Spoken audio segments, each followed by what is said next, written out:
Boxing Today. Mr. Boxing Today. All right. Okay. Question? Andy, first, stylistically, I think that you and Parker is going to be a Fight of the Year candidate just based on the styles from just watching you guys.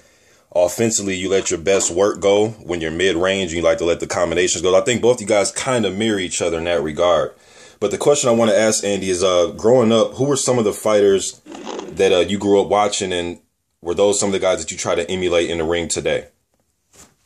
Yeah, I had a lot of fighters that were my favorite, like Holyfield, Mike Tyson. I liked Holyfield because he was never scared of Mike Tyson, and I sparred Holyfield a lot. I have a lot of respect for him and all his family, and Chavez, because he always works the body. So I feel like I'm a different kind of heavyweight. I like to work the body and first, and then go to the head, or sometimes mix it up. And I think that's some of my advantage too, because a lot of heavyweights don't work the body at all, and all they want to do is headhunt. And a lot of the heavyweights have a lot of muscle, and when they get hit in the body a lot, they get more fatigue and more tired. So, I had a lot of good fighters that I liked, and yeah, I kind of worked on some of their stuff that they did over the years in their time. But I think my favorite one is Chavez and Holyfield. Okay. And then you spoke about your training camp you're going to have in Big Bear, you said with Abel Sanchez, correct? Yeah, Abel Sanchez. Okay. Who are some of the other heavyweights you'll have in training camp with you? Is anybody notable or any upcoming prospects going to be out there helping you, or? Yeah, I'm not sure who's gonna come yet, but I think we will be starting sparring by November. Okay. By November, and I wanted to get Malik Scott to come in my camp and to help me out a little bit, and so some other good experienced heavyweights, and yeah, but. Okay. But yeah, for this city camp is gonna be a lot different from my last, because my last I didn't have no sparring partners, no really nothing, bro. So wow. And I don't tell you the truth, I don't know I know how I won my last fight, but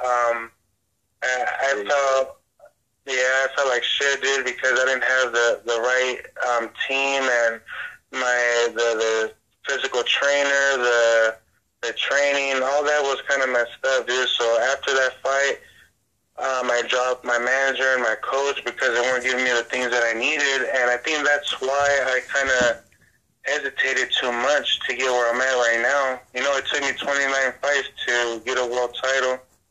Okay. Yeah. I have a question about what you just got through talking about. Malik Scott more likely is referenced to getting possibly a fight against Ruiz Ortiz. How you think you helped him with that fight? Well, I don't think I can, because I'm not a lefty, and I think he's gonna have to use a lot of left-handers to get adjusted to Luis Ortiz. Luis Ortiz he's a good fighter, big dude, and but yep, but that's just one of the guys that we would want to come and help and spar. But if not, there's a lot of heavyweights out there. Oh yes, certainly. Jarrell Washington out there, LaRon Mitchell out in Cali. There's a lot of guys to get. Speaking of, Jarrell, El Gallo and Gallo Negro, that guy that I wanted to fight one time too. Some really big guy, dude. Jarrell Washington, he's a really big dude, but really nice inside, and that would be a good fight too.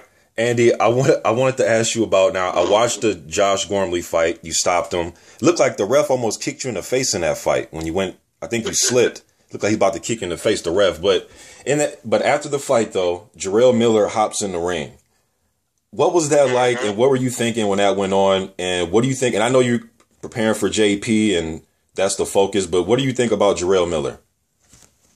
Jarrell Miller, I think he's pretty good. He's pretty good. punches. I think he opens up a lot too. But he's pretty good too. He's pretty good, but I think I could take him. Okay. I know, but I don't take nothing away from him. He's doing his thing. He's undefeated.